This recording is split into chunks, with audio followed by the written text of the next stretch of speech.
Hello friends, कैसे हो आप लोग। आज जो हम लोग बात करने वाले हैं मेडिवल हिस्ट्री के बाद जस्ट आने वाला टॉपिक, ठीक है ना, जिसके मतलब जो कि है ना मॉडर्न इंडिया और मेडिवल इंडिया के बिल्कुल जस्ट बीचों बीच में पड़ जाता है। मुगलिया सल्तनत के बारे में बात करने वाले हैं हम लोग, और जो मुगल्स हैं किस तरीके से मतलब उन्होंने कैसे राज किया, किसने स्थापना करी, किसने मतलब उसमें कौन से इंपॉर्टेंट काम किए, उन सब के बारे में हम लोग सारी बातें पढ़ेंगे, ठीक है ना। तो मुगलिया सल्तनत जो है इसकी शुरुआत जो होती है हमारे पास में, इसकी शुरुआत करने वाला जो पहला वाला संस्थापक है, इसका मतलब कि पहला राजा जो था, बादशाह था, उसका नाम होता है बाबर। और बाबर के बाद किस तरीके से ये सीरीज जाती है, तो उसकी हमारे पास में एक सीधी साधी ट्रिक है। देखो BHAJI, BHA भा जी, तो ये भाजी हो गया, और ये साब बोल सकते हैं इसको, ठीक है ना, भाजी सब, या फिर आप इस तरीके से ट्रिक बना सकते हो, ठीक है ना। ये जो बी था इसको बाबर बोलते हैं, H हुमायूं था, हुमायूं के बाद आता है आपका अकबर, फिर जहांगीर, फिर आपका शाहजहां, फिर औरंगजेब, एंड देन बहादुर शाह जफर, ठीक है ना। आने के बाद इसके बाद भी एक दो बंदे और आते हैं, मगर एक्चुअली में उनका कोई रोल इतना खास नहीं है, क्योंकि वो अंग्रेजों के एक तरीके से टुकड़ों पे पलने वाले लोग हो चुके थे। मतलब कि उनका उतना अपना खुद का नहीं चलता था, मतलब कि वो राजा नहीं थे एक्चुअली में, तो हम उनके ऊपर इतना एंटरटेन नहीं करेंगे, उसको मतलब इतना ध्यान नहीं देंगे, ठीक है ना। अब तो आपको क्या क्या करना है, जैसे मैंने ये वाले ट्रिक को थोड़ा साफ सुथरा करने की कोशिश की है। बी से बाबर है, बाबर का जो शासन काल है वो कब से है, 1526 से 1530 के बीच में है।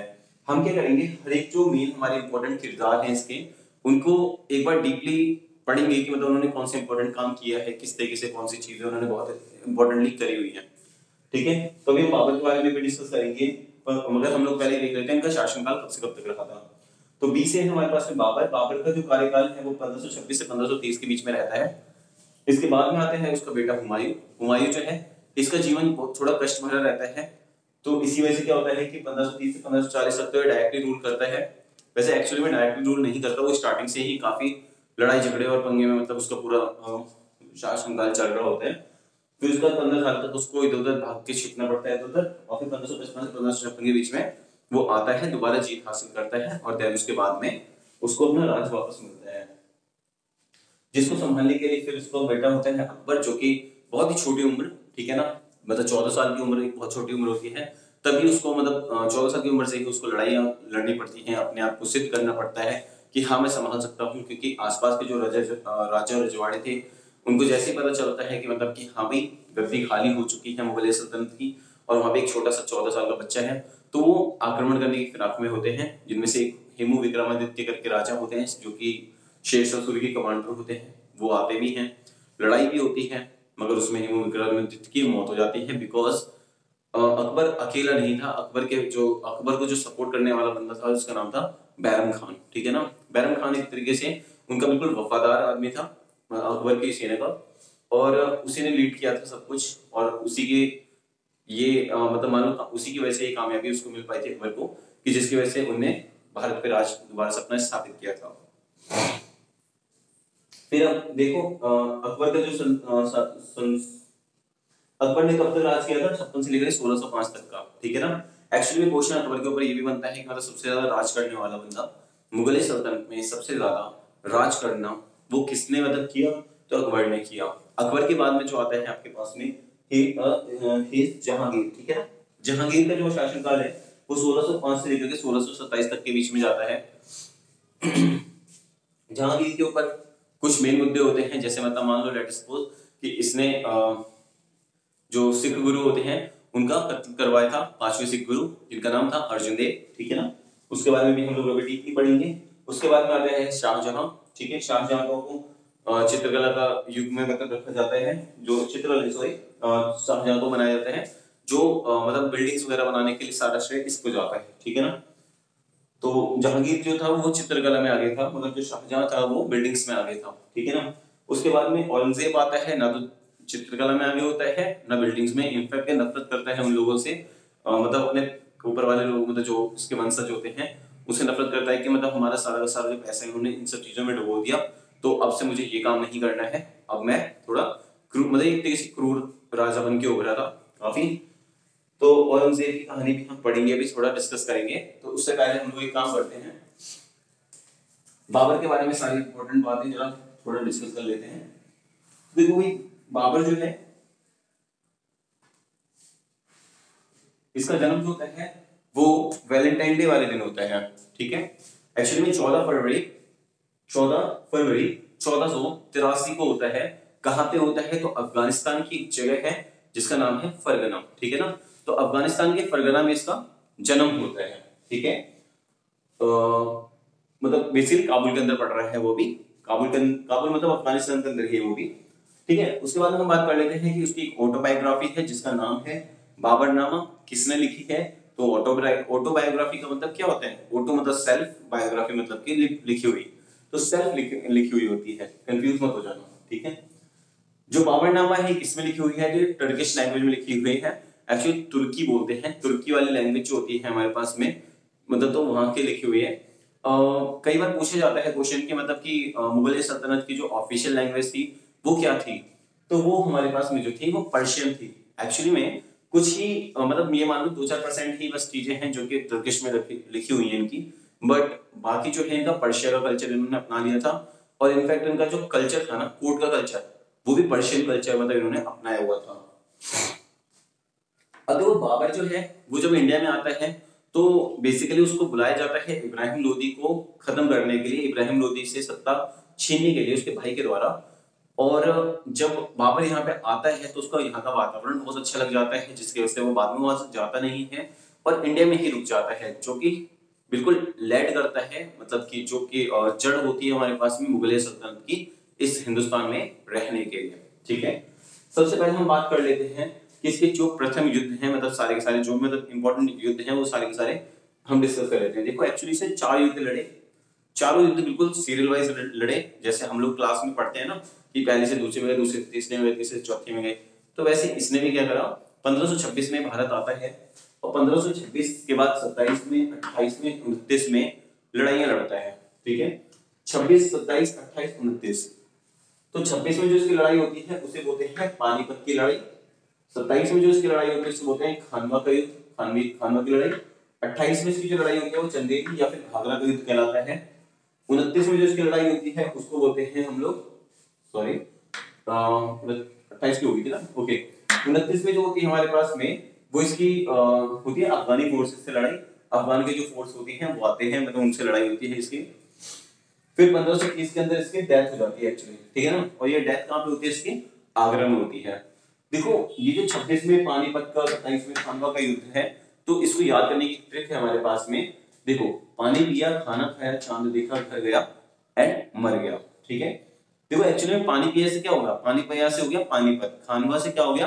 खाना खाया। और चंदेरी का युद्ध जो है उससे चांद देखा।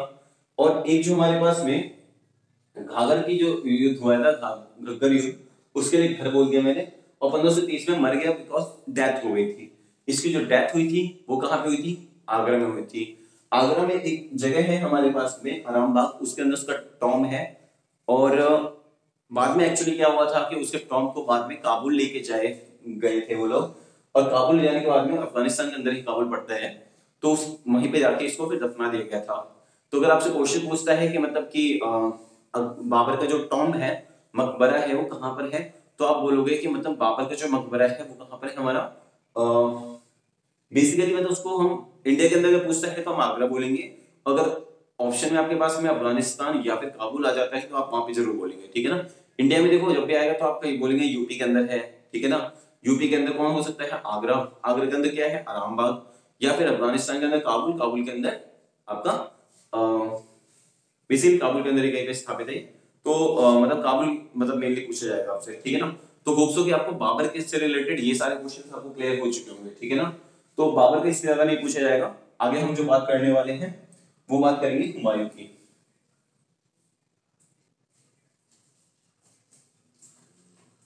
फिर हम बात करते हैं एक बार हुमायूं की। तो देखो क्या होता है एक्चुअली, हुमायूं की बात करने से पहले फटाफट से बाबर की कुछ बातें कर लेते हैं। देखो बाबर जो होता है ना उसको बहुत टेंशन होती है एक्चुअली, क्योंकि हुमायूं जो होता है ना वो शुरुआत से ही काफी कमजोर और मतलब बहुत ज्यादा बीमारियों से लिप्त हुआ करता था, ठीक है ना।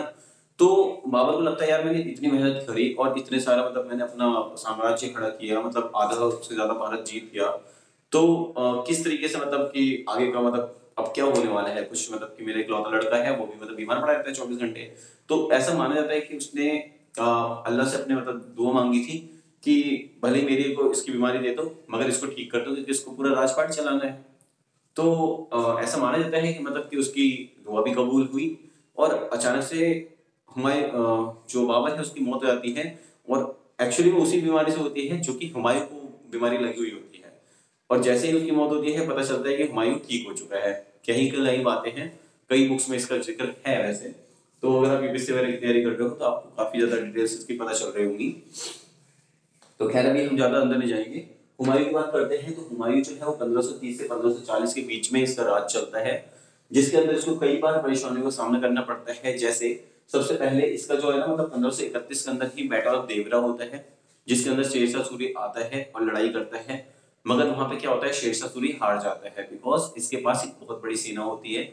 और एक्चुअली देखो इसके जो इसको विरासत में मिली होती है इसके पापा की तोप, ठीक है ना। मतलब बाबर एक्चुअली में क्या था कि बाबर है ना वो छोटी सेना लेके भी बहुत बड़ी बड़ी जगहों पे जीत जाता था।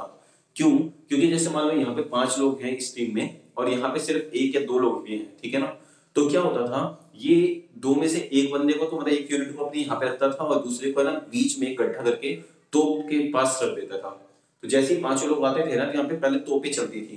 तोपों में क्या होता था, 5 में से 3 या 4 लोग वैसे मर जाते थे। अब एक आध बंदे जो बचते थे ना उनको ये पता ही नहीं होता था कि नीचे यहाँ पे पहले से बंदे खड़े हैं। जब ये वाले सैनिक निकलते थे ना तो इनको मार दिया जाता था बहुत आसानी से, और वरना फिर तीर से यहीं पे खत्म कर दिया जाता था दूसरे वाले सैनिकों को। मतलब वो इजिली इसलिए सारे युद्ध जीत जाता था। बाबर एक भी युद्ध नहीं हारा था, ठीक है ना। तो हुमायूं पहली बार तो मतलब जीत जाता है, कोई प्रॉब्लम नहीं होती इसको। मगर एक्चुअली में जो है ना यहाँ पे इस कहानी में जो विराम लगा हुआ है हुमायूं का, देखो पूरे मुगल काल में एक बार बस विराम लगता है जो कि हुमायूं के समय में लगता है। और वो विराम लगाने वाला बंदा कौन होता है, शेरशाह सूरी। तो शेरशाह सूरी के बारे में भी हम पढ़ेंगे। शेरशाह सूरी का असली नाम जो था वो आपका फरीद था, फरीद, ठीक है ना।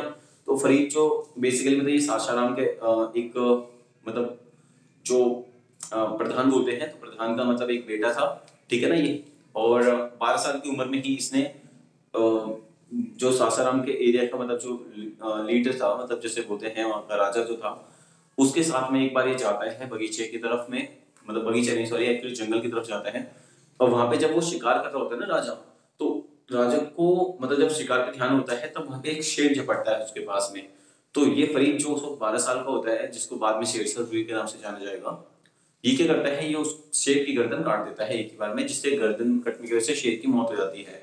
तो राजा की जान बचाने के वजह से इसको एक उपाधि दी जाती है शेरशाह, ठीक है।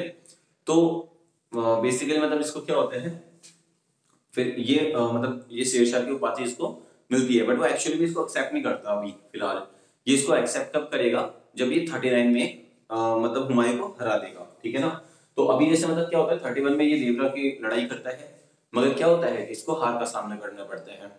अब जब ये हार का सामना करता है तो ये बिल्कुल मतलब एक होता है ना, एक बिल्कुल पैशनेट होते हैं कोई अपने काम को लेके, तो उसी तरीके से ये बिल्कुल पैशन में होता है कि मतलब यार मेरे को कैसे हरा सकता है कोई बंदा। तो ये मतलब क्या करता है, ये जाता है और अपनी टीम तैयार करता है और फिर बहुत सारी अच्छी अच्छी टेक्निक सीखता है। और सारी टेक्निक सीखने के बाद में बिल्कुल गुस्से से भरा हुआ 39 में आके युद्ध करता है। उस वाले युद्ध को बोला जाता है आपका बैटल ऑफ चौसा, ठीक है ना। तो बैटल ऑफ चौसा जो है वो आपका 39 में लड़ा गया था, एक्चुअली 1539 में, ठीक है ना। उसके अंदर क्या होता है कि हुमायूं की हार हो जाती है। तो हुमायूं जो है वो डर के मतलब ये थोड़ा भाग के नीचे की तरफ चला जाता है, जिसको बोलते हैं कन्नौज, ठीक है ना, यूपी के अंदर की एक जगह है। मगर क्या होता है ना कि बिल्कुल जो शेरशाह सूरी है वो बहुत ज्यादा गुस्से में तिलमिलाया हुआ होता है। उसको अभी तक मतलब दिमाग में रहती है कि यार कैसे उसने हराया था मुझे उस समय। वो जाके पीछा करता है और कन्नौज में भी जाके लड़ाई करता है 1540 में। इस बार इतनी बुरी तरीके से उसको हराता है कि हुमायूं को बिल्कुल जान बचा के अपनी भागना पड़ता है। वो भाग के कहाँ जाता है, सीधा ईरान की कोर्ट में। अब ईरान की जो कोर्ट है हमारे पास में, ईरान को उस वक्त जो खलीफा होता था, खलीफा देखो एक्चुअली में क्या है ना कि राजा की जो पोस्ट होती है वो अरबी भाषा के अंदर जनरली खलीफा बोला जाता है उसको। खलीफा मतलब जो सबके लिए पूजनीय हो, माननीय हो, तो उस तरीके से। तो उस वक्त जो खलीफा था ईरान का, उसका नाम था शाह तमस्क, ठीक है। शाह तमस्क के यहाँ पे जाता है और ये बोलता है कि हाँ जी मुझे छुपने की जगह दे दो आप, ठीक है ना, कि मतलब मुझे अभी शरण चाहिए, ठीक है ना। तो शाह तमस्क बोलता है ठीक है हम आपको शरण दे देंगे, बट एक्चुअली आपको क्या करना होगा, आपको शिया में कन्वर्ट होना होगा। तो एक्चुअली शिया सुन्नी वाला जो कंसेप्ट होता है, तो ये मतलब शाह तमस्क था, ये बोलता है कि मतलब आपको कन्वर्ट होना होगा किसमें सॉरी शिया में। तो ये बोलता है कि यार जान तो बचानी है, तो हुमायूं क्या करता है, कन्वर्ट हो जाता है शिया में। इसके बाद यहीं पे है ना एक इसके कोर्ट में एक आदमी होता है जिसका नाम होता है अब्दुल जामी, ठीक है ना। और ये अब्दुल जामी कौन होता है, हिंडाल मिर्जा का वंशज होता है। हिंडाल मिर्जा बेसिकली हमारे पास में टर्किश आक्रमणकारी थे, तो इन्हीं का वंशज होता है। और अब्दुल जामी जो होता है वो एक क्या होता है, पर्शियन शिया होता है, शिया मुस्लिम होता है। और पर्शियन कोर्ट मतलब इनकी कोर्ट में होता है, ये जो शाह तमस्त है ना, इनकी कोर्ट में एक दरबारी होता है, ठीक है। इसकी एक बेटी होती है जिसका नाम है हमीदा बानो। बाद में क्या होता है एक्चुअली में, हुमायूं और हमीदा बानो के बीच में आपस में थोड़ा मतलब प्यार व्यार बढ़ जाता है, ठीक है ना। जब प्यार व्यार बढ़ता है तो फिर शाह तमस्त बोलता है यार ये तो गड़बड़ हो गई हमारे यहाँ पे, तुमको हमने मतलब रहने वहने के लिए जगह दी, तुमने हमारे कोर्ट में मतलब प्यार मोहब्बत से शादी भी कर ली, अब एक काम करो तुम यहाँ से सीधा निकलो और चलते बनो। तो उसको वहां से भगा दिया जाता है। अब ये बंदा फिर परेशान, क्योंकि एक्चुअली पहले तो अकेला था, अब क्या है, अब इसके साथ इसकी बीवी भी है। तो ये क्या करता है, ये इसके दिमाग में आती है बात की, देखो इसके पास मैंने ये टोटल 4 भाई थे, चारों भाई में से एक तो खुद हुमायूं था, दूसरा आपका था कामरान, एक था हिंडाल, एक था अक्सरी, ठीक है ना। जो हिंडाल और अक्सरी है हमारे पास में, इसको इसने दिया हुआ था लाहौर का जगह, सॉरी इसको दिया था दोनों को कन्नौज के आसपास की जगह दी थी, यूपी के अंदर ही। बट क्या होता है जब लड़ाई में मतलब कि जब खुद हुमायूं को भागना पड़ा था, तो इसके ये वाले दोनों भाई भी भागेंगे। तो ये दोनों में से हुमायूं तो भाग के ईरान चला गया था, मगर जो दोनों भाई इसके थे ना, कौन, अक्सरी और हिंडाल, ये भाग के चले जाते हैं अपने तीसरे वाले भाई के पास में जिसका नाम है कामरान, ठीक है ना।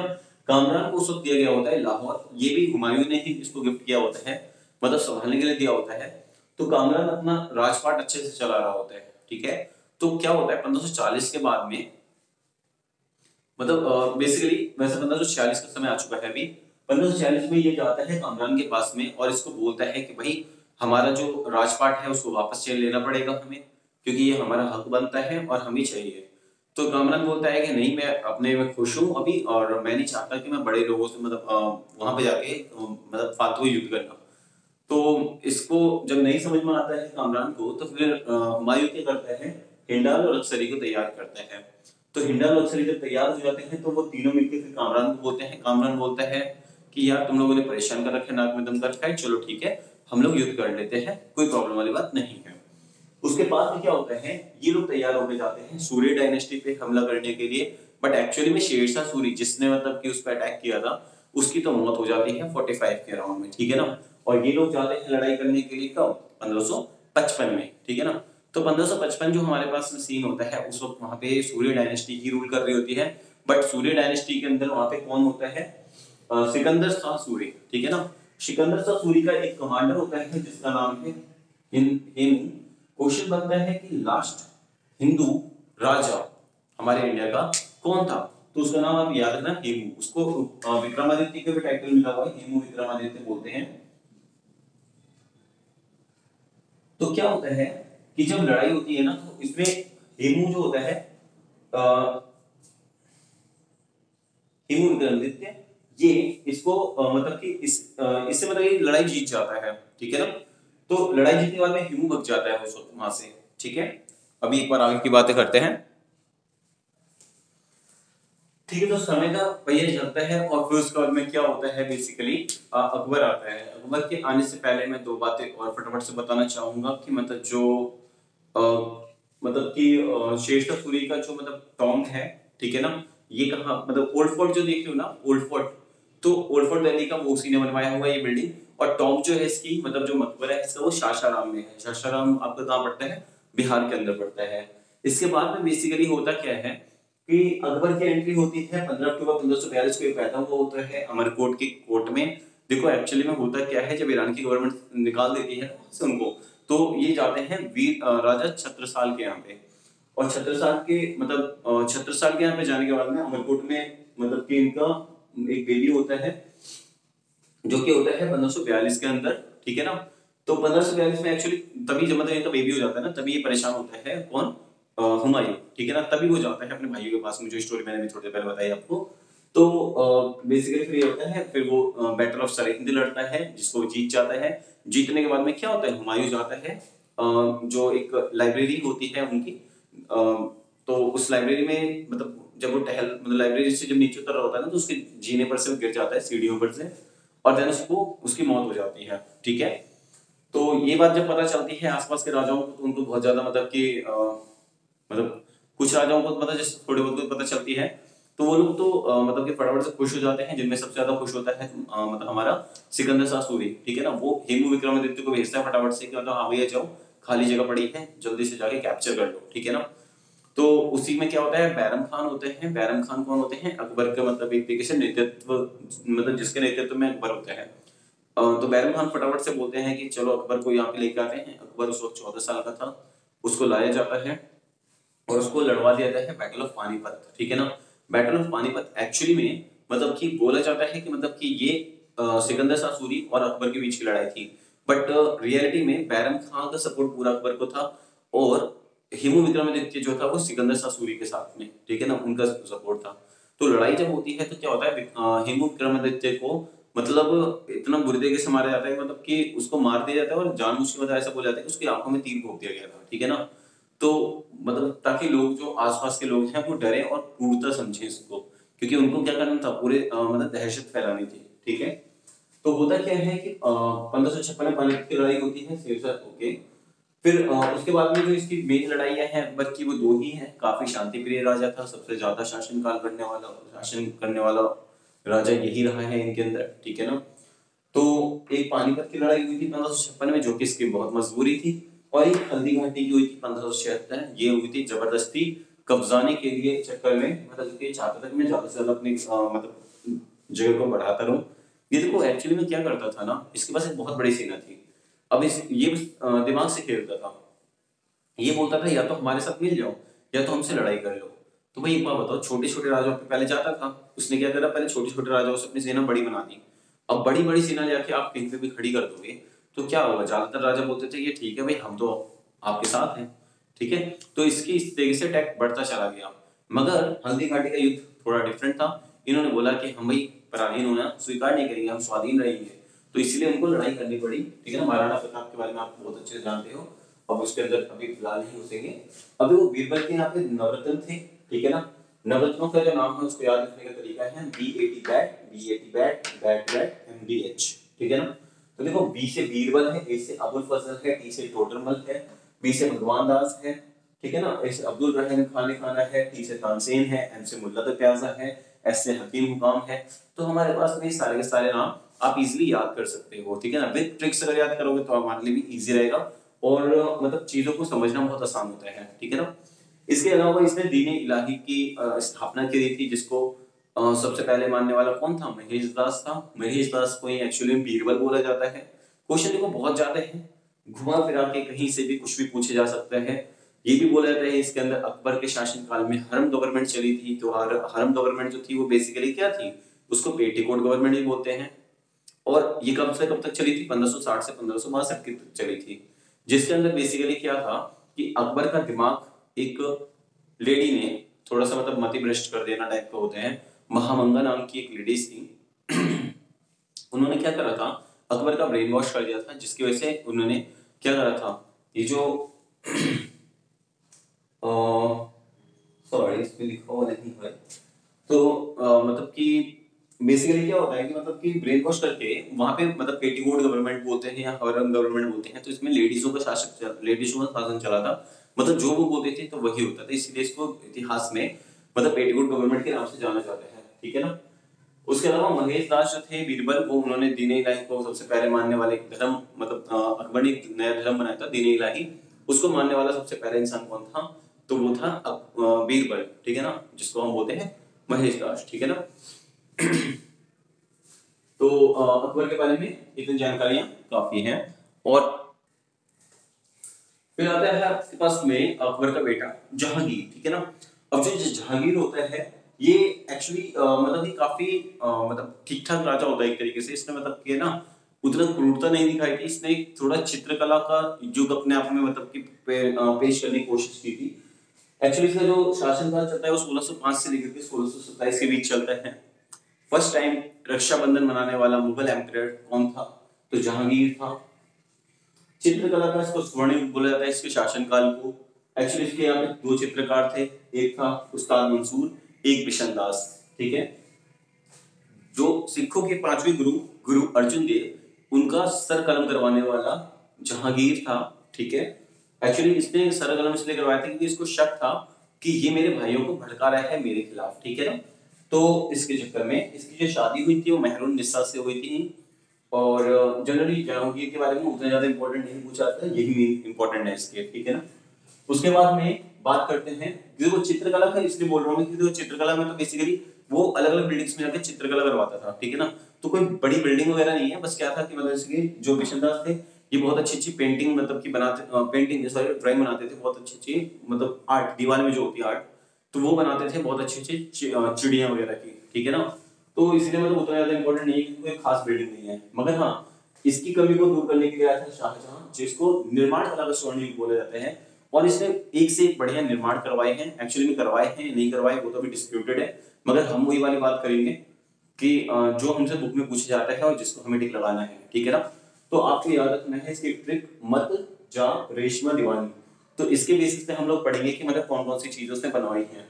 तो देखो, म से है मोती मस्जिद, तो से है ताजमहल, जा से है जामा मस्जिद, रेशमा में है देखो र से है रेशमा बाग, स से है शाहजहां बाग, और म से है मयूर सिंहासन। मयूर सिंहासन में एक्चुअली कोहिनूर लगा हुआ था और इसी कोहिनूर को लेके अभी जो आप देखते हो ना ब्रिटेन की जो रानी के पास में है, तो वो यहीं से लेके गए थे वो लोग, ठीक है ना। फिर है दीवानी, मतलब दीवानी खास, ठीक है। इन सब की स्थापना इसने करवाई थी। लास्ट में हमारे पास जो इंपॉर्टेंट वाला जो डिस्कस करना है हमें, वो है औरंगजेब।